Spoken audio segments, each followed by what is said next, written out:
Hello! It is always great to see young authors being encouraged in their writing, and one of the biggest book awards for young authors is the Swansea University Dylan Thomas Prize. This is open to any author of fiction, but it could take any form of novels or short stories or poetry or drama, and they need to be 39 years or younger in age, because when the writer Dylan Thomas died, he was only 39 years old. The long list for this year's award was announced a little while ago, and these are the 12 books on this year's long list. The short list is going to be announced quite soon on March 21st, and then the winner is going to be announced in mid-May. So I'm going to go through and discuss each of these books. So there are 7 novels, there are 3 collections of short stories, and there are 2 poetry collections, and I have read fully half of this list, and I've started reading a 7th book. So I'm going to go through, talk about why each of these titles are so interesting and whether I enjoyed them or not and would recommend them, and what I'm looking forward to reading next. First, there is Biography of X by Catherine Lacey, which in the UK just came out in paperback form with this very mysterious cover to it, and this was one of my favorite novels that I read last year. It's the story of a woman who is researching and writing about her wife's life, and her wife was a radical artist and writer, but she died, and there are many curious and unknown things about her past. So she goes on this journey to discover about her life and meets with a number of people to interview them about her, and in the process of doing so discovers so many things which she didn't realize, and how her wife was kind of a shapeshifter in the way that she presented herself as an artist and as a person. But also there's a whole alternative history to the country of the United States where they live, and you gradually uncover details about where the real past of the country diverged with the account of it in this novel, and it is just so fascinating and well done, and I loved it. Hungry Ghosts by Kevin Jared Hosein. This is set in Trinidad in the 1940s in a small community, and it's between the haves and the have-nots, those that live in a big mansion and those that live in very humble abodes and are just scraping to get by and make a living for themselves. And it concerns a mystery about a man who lives in the big mansion who disappears and what happened to him, but also following the paths of a number of characters as they are struggling to survive and struggling to create a life for themselves. This story is so atmospheric, and there are parts of it which are quite eerie and suspenseful. There are other parts of it which are so emotional and beautiful, and it's just a wonderful story, and also it has really gorgeous end papers in the insides of this edition. Open Up by Thomas Morris. This is a collection of short stories about the ordinary lives of a number of different people, and Thomas Morris writes in a way that I think of as similar kind of to Raymond Carver. It's very realistic in its mode of expression, but really powerful in the emotions it conveys. There's a short story in here about the relationship between a father and son, which is just so honestly and beautifully portrayed, and what a gorgeous cover this has. Small Worlds by Caleb Azumah Nelson, and this author's prose are so infused with emotion. I just find his writing incredibly powerful, both his debut novel and this new book. So this story follows a young man in London who is trying to make his way in the world, who's just started at university and really struggling with whether he wants education, whether he wants to pursue his interest in art and music, and also how he just needs to make some money and takes on a job to do that, but how he's also exploring exploring his family history and heritage. In one section, he travels to Ghana and meets a number of family members there, and it's about his experiences of that. It's about tensions between generations and the tensions felt amongst a younger generation. And I just loved this story, and I went to see the author read and talk about it in Brixton Library, and he signed my copy afterwards, writing with all my love, and it's just like, oh. Bright Fear by Mary Jean Chan. This is a collection of poetry which I read very recently because it's also nominated for this year's Writers' Prize.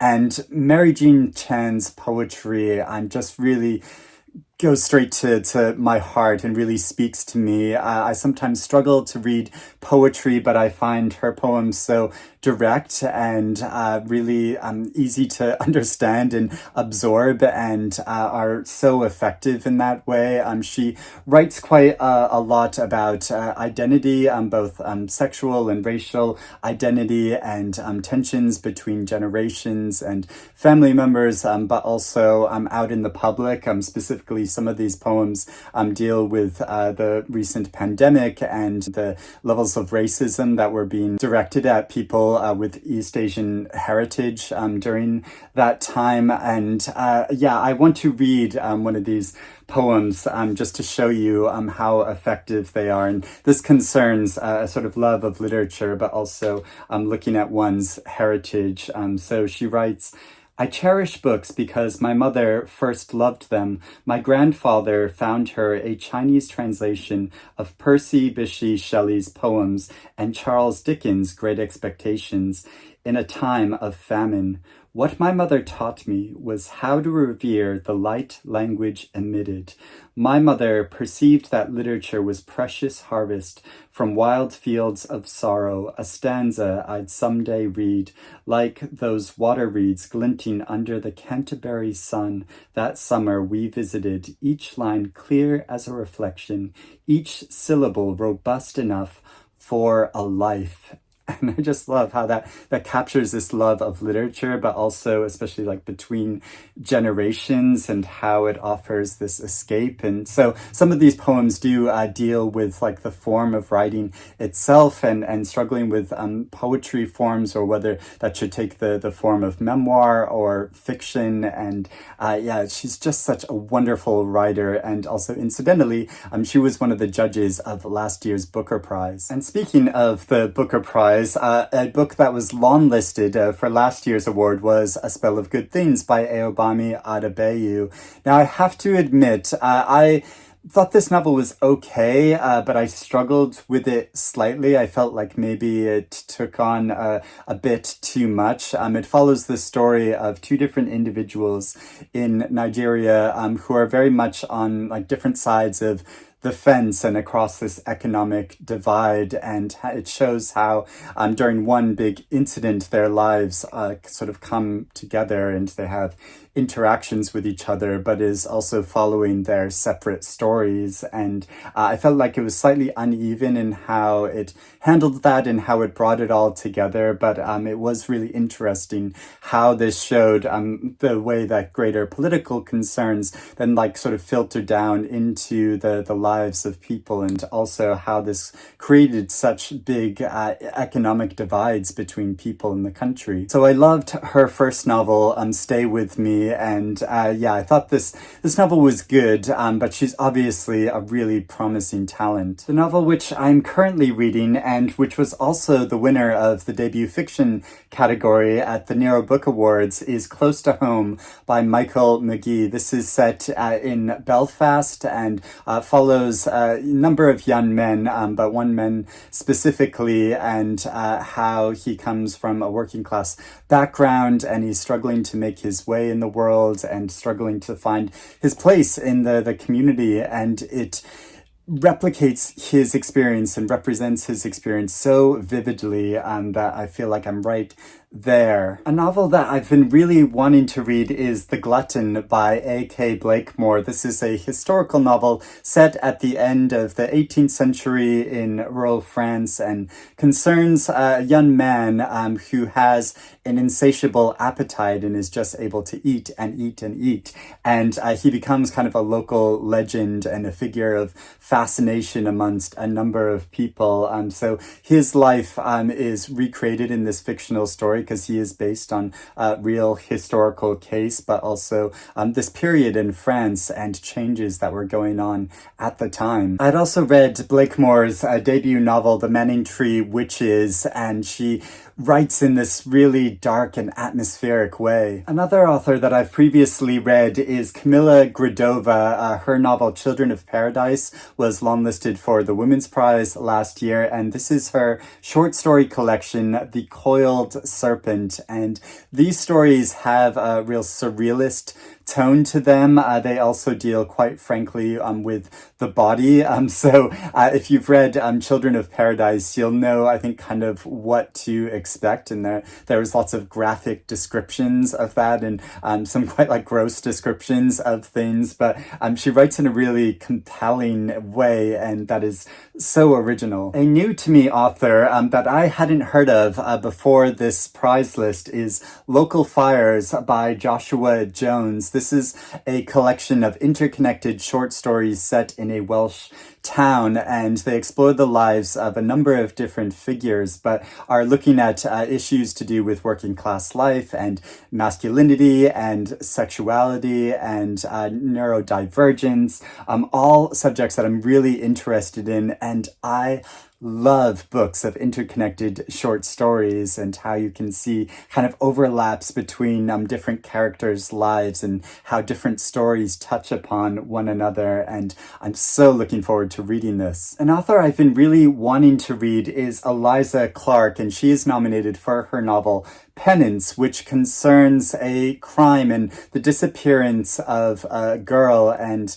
how this case is revived when a journalist, quite an arrogant journalist, starts to investigate her story and interview a number of people and friends that were connected with this young woman that went missing. So it's the story of that and the mystery of that, but it's written in quite a creative way. And finally, there is the poetry collection Divisible by Itself and One by Tempest. And this collection concerns a lot the tension between wanting to express oneself and enact change in the world and the responsibilities and burden and difficulty of just living and surviving in the world, and how this can really hamper your day-to-day existence. And I want to read a bit of a poem that really seems to like encapsulate this sense which she's expressing in this poetry. And the poem is called Be Careful That You Don't Become a Parody of Yourself. And I'm just going to read the very beginning of the poem, which is: State we're in, what can we expect but hand-wringing on the one side and fist-throwing on the other? Work till there's nothing left of you but slouch on the sofa at the end of it all and shout no words at the empty room where no one lives but the things you settled for smoke till you pass out. Job done. And this is also poetry that just seems to speak with like a real direct message. And she's an author that I've always wanted to read. So looking forward to exploring and reading more of these poems. So those are the 12 books and authors nominated for this year's prize. I'd love to hear if you have read any of these books or if you're interested in reading any of them now. I'm going to be really curious to see which books are shortlisted on March 21st. But thank you for watching me discuss this award. I'd love to hear about any other young or up-and-coming authors that you're really excited about and that you would encourage me to read. Please let me know about that in the comments below. But I hope you're doing well and reading good things, and I will speak to you again soon. Bye-bye.